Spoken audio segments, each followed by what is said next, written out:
Hi, George here, helping you unlock your team's genius. Welcome back to another episode in the Power of 3 series, where I'm spending just 3 minutes sharing my top 3 encouragements on a particular subject. In this video, I'm going to talk about your product backlog or work items and ensuring you really boost that up to scratch.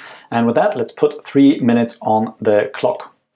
So the first thing I'd like to ensure that you have in place is that your product backlog is structured based on features and user-oriented value-creating features rather than discipline tasks. Meaning it is a big dysfunction for the team as a whole that prevents them from really becoming a team when in a product backlog item everything is split out in tasks that each individual team member is doing. So there might be an item in there about a development task or a design task and so on and so forth. And that is rife with dysfunction for the team. It is much better for team cohesion and value delivery to organize the product backlog based on user-orientated features, right? So one item that describes everything that the team as a whole needs to accomplish and create in order to create a specific value for the end user. Very important piece. And that leads me on to the second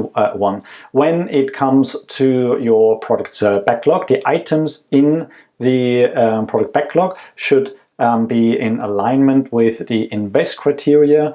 So that's something that you probably have come across. Roman Pichler has done great work to explain that in his body of work. Invest criteria means that each item needs to be independent of any other, needs to be negotiable, so the way that it needs to be created needs to be flexible, then it needs to be valuable in its own right, it needs to be estimatable, which is another word I'm aware, but it needs to be defined well enough so that you can estimate it. It needs to be sized appropriately or small enough so that the team can realize it quickly and deliver it to the user, and it needs to be testable. So that is a great mnemonic to ensure that the items in your product backlog are of good quality.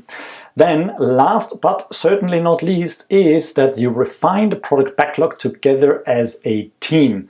And that means that not only one of you or maybe just the product owner or product manager refines the backlog or that just a subgroup refines the backlog. You want to do that together because you are creating a collective understanding, a collective knowledge of the product in the minds of everyone in the team. And if that is done in only subgroups, then some people will always be out of sync and there will be this disconnect between the appreciation of not only the value but also the effort and complexity required to deliver everything that is in the product backlog. So refinement needs to happen together and you want to do enough of it. I've already done a video about refinement that I'll link to in this video, so you can check out my top 3 encouragements for refinement sessions as well. And with that, we are just running out of time. Thank you very much for your time. Please like, share and subscribe if you found this useful, and share any thoughts and ideas for future videos in the comments below.